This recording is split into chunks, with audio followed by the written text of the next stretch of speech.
चलिए आज आपको मैं मिलवाता हूं हमारे इंडिया के हेलमेट मैन से, राघवेंद्र कुमार। राघवेंद्र जी कैसे हैं आप? बहुत अच्छा सर। देखिए, मैं आज राघवेंद्र जी से मिल रहा हूं। मुझे लगा कि शायद राघवेंद्र जी भी एक हेलमेट लेके आएंगे और मुझे बोलेंगे कि सोनू आपके लिए हेलमेट है और पहन के घूमिए सेफ्टी के लिए। पर बड़ा अच्छा लग रहा है राघवेंद्र जी आपसे मिलके। शायद मैं आपको बताना चाहूंगा कि राघवेंद्र कुमार जी हर जगह हेलमेट बांटते हैं और शायद राह चलते हुए आपको भी कभी इन्होंने हेलमेट दी हो। शायद आपको लगता होगा कि अरे यार हेलमेट कौन पहने, और आप सोच रहे होंगे कि क्यों टाइम वेस्ट कर रहा है।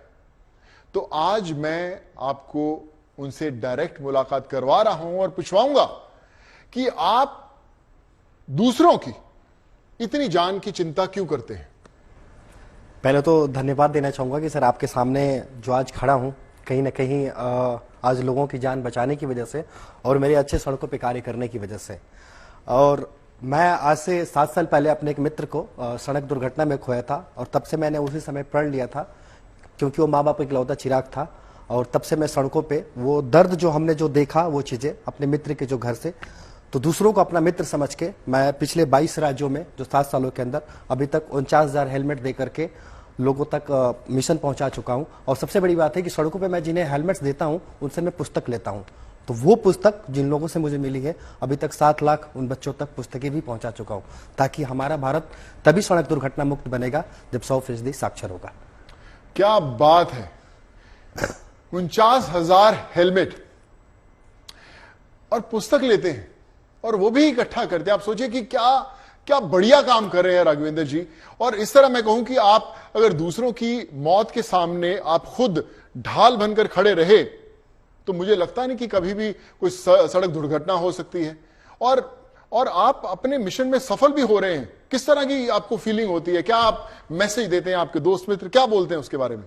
राइट सर, आज तभी मेरे नाम के बदले लोग हेलमेट मैन के नाम से मुझे आज पुकार रहे हैं, जबकि पूरा भारत मुझे। और ये मिशन लोगों तक आज पहुंचने के कारण ही आज भारत के अलग अलग राज्यों से लोग कॉल भी करते रहते हैं और अब मुझे इंडिया से बाहर भी लोग मुझे याद करते हैं। और सबसे बड़ी उपलब्धि है कि आज मैं कहीं ना कहीं आपके सामने खड़ा हूं। नहीं, हमारी भी उपलब्धि है राघवेंद्र जी कि हम आपके साथ खड़े हैं।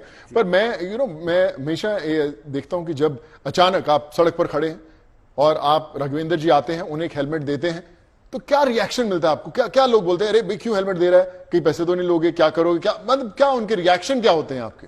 रिएक्शन एक तो बहुत ही उनके लिए सरप्राइज होता है। बहुत लोग ऐसे भी होते हैं जो कहते हैं 1 के बदले 2 दे दो, ऐसे 3 दे दो। और बहुत लोगों को मैं ये कहता हूं कि अगर आपको मैं जब हेलमेट्स दे रहा हूं, अगर आपके इर्द गिर्द कहीं कोई घटना हो जाए और आपको ये दिखे कि वो व्यक्ति हेलमेट नहीं लगाने की वजह से उसकी जान चली गई, तो एक बार जरूर आप मुझे कॉल कर लेना, ताकि ये मुझे लगे कि ये मेरा मिशन कहीं ना कहीं आप भी मेरी सोच की तरह आप लेके आएंगे, ताकि भारत में इस तरह से हम जो सड़क दुर्घटना आज भारत के अंदर बहुत बड़ी महामारी बन चुकी है, जिसके आपने महामारी के अंदर इतने अच्छे कार्य किए जो पूरे आज विदेश की भी जनता वो चीज़ जानती है। और आज भारत के अंदर बहुत बड़े नायक हीरो चीज़ें हैं और बहुत ही प्राउड फील होता है कि आज आपके जैसे सामने मैं खुद खड़ा हूं इन सब कार्यों की वजह से। तो मैं चाहता हूं कि भारत में करोड़ों नागरिक हमारी आवाज बन सके, ताकि मैं भारत के करोड़ों लोगों की सोच बन सकूं आपकी तरह। देखिए, बिल्कुल राघवेंद्र जी ने बड़ी कमाल की बात की। मैंने खुद ये एक्सपीरियंस किया है कि जब आप मदद करने जाते हैं, जब आप किसी की जान बचाने जाते हैं, तो किस तरह वो जो तार होते हैं जुड़ते जाते हैं। लोग, आप किसी की मदद करते हैं, वो किसी और की मदद करता है और किसी और की मदद करता है, और सब जगह पॉजिटिविटी की एक फीलिंग आती है। आपको 7 साल हो गए राघवेंद्र जी ये करते हैं। Right sir. बहुत खर्चा आता होगा, कहां से पैसे आते हैं, कैसे आप इस जो मिशन को अभी भी लाइव रखे हुए हैं ताकि वो बढ़ता रहे, कहां से आप बताना चाहेंगे हमारे दर्शकों को? राइट सर, मुझे 7 सालों में ये कार्य मेरा खुद का अपना मिशन था और इस कार्य के लिए मैंने आज तक किसी से कोई शुरुआती दौर में ही पैसे वो चीजें नहीं मांगा। खुद का मेरे मित्र जो अपने करीब से खोया हुआ था और जिस मिशन पे निकल पड़ा था, और मेरे हेलमेट पाने की वजह से लोगों की जब दुर्घटना होती थी और जो बचते थे, जब उनके कॉल आते थे, तो मेरी प्रेरणा और बढ़ती गई। और जिस तरीके से जो मेरे मित्र की जो पुस्तक थी डेथ के बाद, जो मैंने घर देखा हुआ था, और उसकी पुस्तक किसी दूसरे मदर के बच्चे तक पहुंचाया था, जब उसकी माँ का 2 साल बाद कॉल आता है कि सर आपके पुस्तक देने की वजह से जो मेरा बेटा है जिले में प्रथम स्थान लाया, तब मुझे लगा कि ये मिशन कहीं ना कहीं मैं उस माँ के, जो कि आज भारत के अंदर जो 1.5 लाख मौत होती है, उसमें 50,000 ऐसे लोग होते हैं जो घर के सिंगल चिराग होते हैं, उनमें से भी मेरा एक मित्र था। तो अपने मिशन के प्रति मैं बिल्कुल ही वो चीजें निकल पड़ा और मुझे लगा कि कहीं ना कहीं मैं उस तरीके से एक लड़ाई लड़ूंगा इस देश के अंदर, जो कि भारत आज हमारा विश्व के पहले स्थान पर है मौत के आंकड़े में, ताकि अपने भारत के युवाओं का एक कहीं ना कहीं एक मिशन के साथ एक सबको एक आंकड़ा बना सकूं एक राह पे चलने के लिए। और उस कार्य में शुरुआती दौर में मैं जब नौकरी छोड़ा 2016 के अंदर बाद से, फिर हमने नोएडा में एक घर भी खरीदा था। एक हर किसी की इच्छा होती है पढ़ाई के बाद एक जॉब करना, घर करना। फिर मैंने वो घर भी सेल कर दिया और फिर एक ऐसे भी दम पे आया जो आज मैंने देखा कि भारत के अंदर बहुत सारी लाइब्रेरी जो पुस्तक में बंद हो चुकी थी, वहां पे हमने लाइब्रेरी जब चालू करवाने लगा।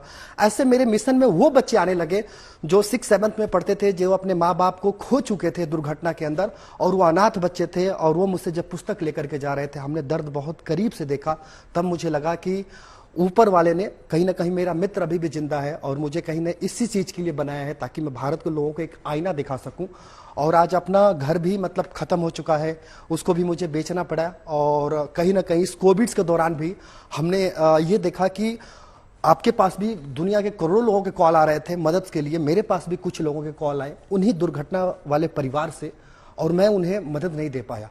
तब से हमने ये सोचा कि अब मैं किसी को भी हेलमेट दूंगा तो साथ में मैं 5 लाख की बीमा दूंगा, ताकि इसलिए कि कल को उसके माता पिता अगर कोई भी गुजर जाए, उस बच्चे को मतलब किसी को एक मददगार को न ढूंढना पड़े, बल्कि उस परिवार तक वो 5 लाख रुपए की राशि जाए। मैंने 5 लाख का, और उसकी ग्रेजुएशन तक की पढ़ाई लिखाई का खर्च भी। तो ये मैंने कोविड के दौरान भी मैंने वाइफ की, मतलब मैं बहुत थैंक्स करता हूँ कि मेरी वाइफ भी साथ दिया, अपनी ज्वेलरी भी वो चीजें दे दी। आज भी वैसे मुथूट फाइनेंस वो नीलाम करने के लिए बात करते रहते हैं, वो हमने 2 ट्रक हेलमेट्स लेकर के गए, और जिसके भी कोरोना के अंदर चालान हुए थे सबको हमने कहा कि राजस्व में पेड करके आप अपनी राशि लेकर के आए, और मैं उन्हें हेलमेट और साथ में 5 लाख का बीमा देना शुरुआत किया। और आप बिलीव नहीं करेंगे, बनारस के फ्रंट पेज पे न्यूज आया था कि मतलब 1 साल के अंदर 2.5 करोड़ का वो चीजें राजस्व, वो चीजें लोगों ने लेकर के हमसे लिया। और लोगों के अंदर जिसने कभी बीमा का पेपर भी नहीं देखा था, वैसे लोग जब बीमा लिए थे उसका बॉन्ड्स पेपर, तो वो मुझे कॉल कर रहे थे कि मैं अपने घर में जो बीमा का पेपर चिपका दूं। मेरी बेटी भी, अगर मैं घर से निकलता हूं तो मेरी बेटी मेरे हाथ में लेके आती है कि पापा ये हेलमेट्स लगा लो। और मेरे घर वालों की चिंता हो गई है, मैं कभी स्पीड पे चला करता था, तो कहीं ना कहीं अब मैं एक कंट्रोल में चलता हूं कि ताकि मैं अपने परिवार वाले को सोच सकूं। तो ये मिशन बहुत ही अच्छा लगा। तब मैं अब आज 75वें स्वतंत्रता दिवस पर जो हमने इस साल ये चीजें लॉन्च किया है कि भारत के अंदर अब जो कोई भी हेलमेट्स लेगा तो उससे मैं 75 साल के दुर्घटना बीमा दूं, ताकि वो हमारे साथ जुड़ सके। और सबसे बड़ी बात है कि पिछले साल भारत के परिवहन नितिन गडकरी जी का भी ट्वीट भी आया कि आप बहुत अच्छा कार्य कर रहे हैं। तो सराहना मुझे सभी जगह से मिली, चाहे राज्य सरकार की बात करूं, सभी जगह से, लेकिन कभी कोई फाइनेंशियल मदद नहीं। और सबसे बड़ी बात है कि 49,000 लोगों में हेलमेट देने के बावजूद भी कभी ने ये नहीं कहा कि आप 2 हेलमेट मेरे तरफ से ले लो। तो ये बहुत ये चीज है। तो कहीं ना कहीं हमें वो मोटिवेशन लगता है कि नहीं, हमें ऐसे कार्य करें ताकि कहीं ना कहीं हमारी मंजिल वहां तक जरूर जाएगी, और कोई ना कोई एक मदद के रूप में ऊपर मेरा मित्र जरूर किसी को भेजेगा कि ताकि मैं अपने मिशन को भारत के कोने कोने तक लेके जा सकूं। बहुत बहुत अच्छा काम करे राघवेंद्र जी। आप जैसा आपने बोला कि घर नहीं रहा, लेकिन पूरे देश भर में आपके बहुत सारे घर, बहुत सारे चाहने वाले हैं, आपको हमेशा दुआएं देते रहेंगे। आप ऐसे ही कमाल का काम करते रहिए और पूरे देश को प्रेरित करते रहिए। बहुत अच्छा लगा आपसे मिलकर, हमेशा खुश रहें, और आपका मित्र आप पर आज बहुत गर्व कर रहा होगा। धन्यवाद, thank you so much, God bless you, thank you sir.